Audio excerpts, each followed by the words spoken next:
Bismillahirrahmanirrahim. Alhamdulillahi Rabbil Alameen. Wassalatu wassalamu ala Rasulihil Kareem wa ala alihi wa sahbihi ajmaeen. Amma ba'd.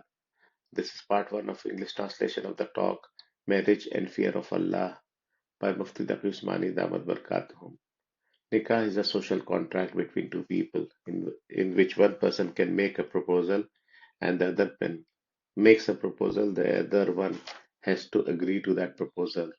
But unlike other contracts, it has been declared a sunnah to recite a khutbah before this contract is entered into.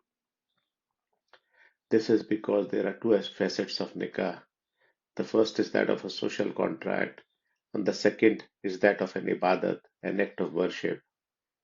Imam Abu Hanifa rahmatullah alayhi has said that the dominant facet in nikah is that of an ibadat, and because it is an ibadat, that is why reading a khutbah before nikah has been declared a sunnah.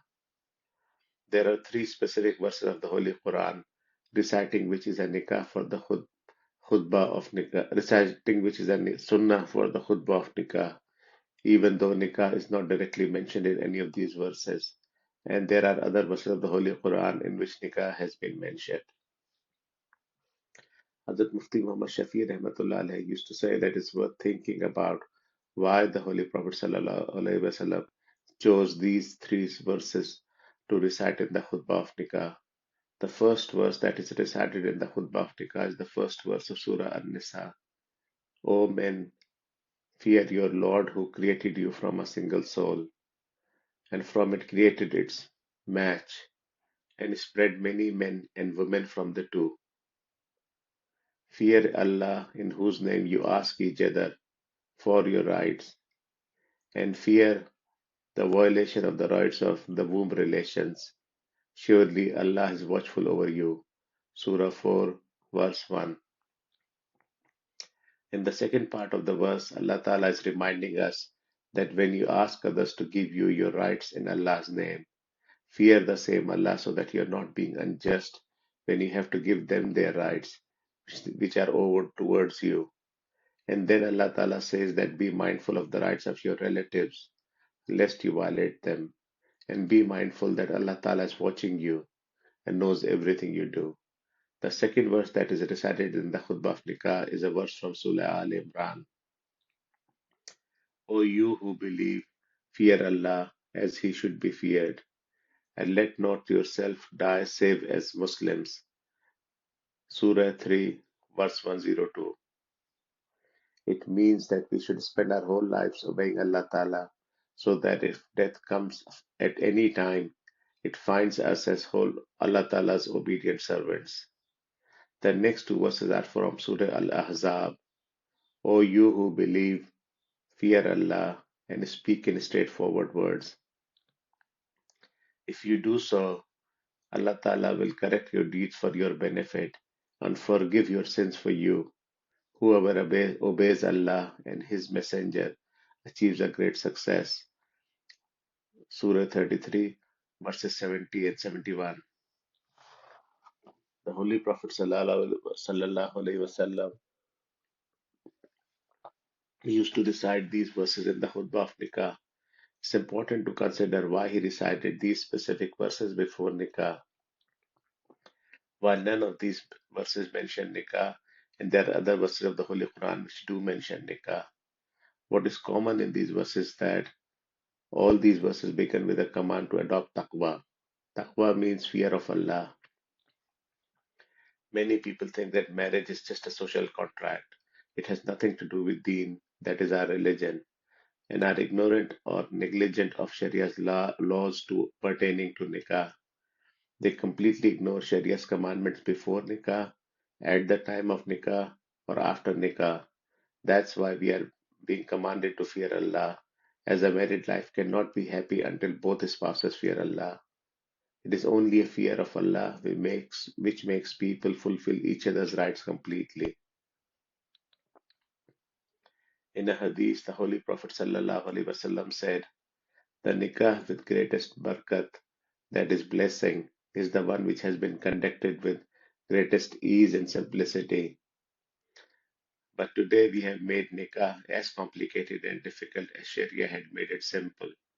Here is an example of how simple these ceremonies used to be in the days of the Holy Prophet sallallahu alaihi wasallam.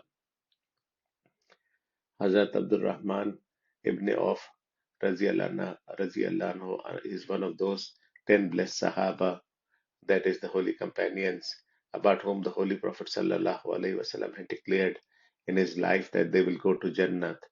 These 10 Sahaba known as the Ashra Mubashara.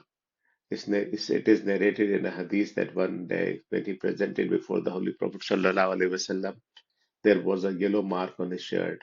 The Holy Prophet sallallahu alaihi wasallam asked him about it. He said, Ya Rasulullah sallallahu alaihi wasallam, I have just done nikah and had put some fragrance on. That fragrance has left this mark. The Holy Prophet sallallahu alaihi wasallam said to him, May Allah grant you barakat.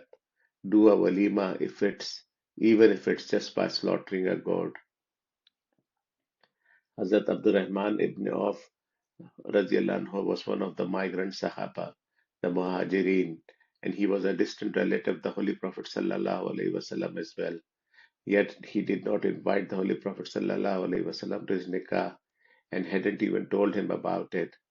Only when the Holy Prophet sallallahu alaihi wasallam asked him did he tell him that he had performed nikah.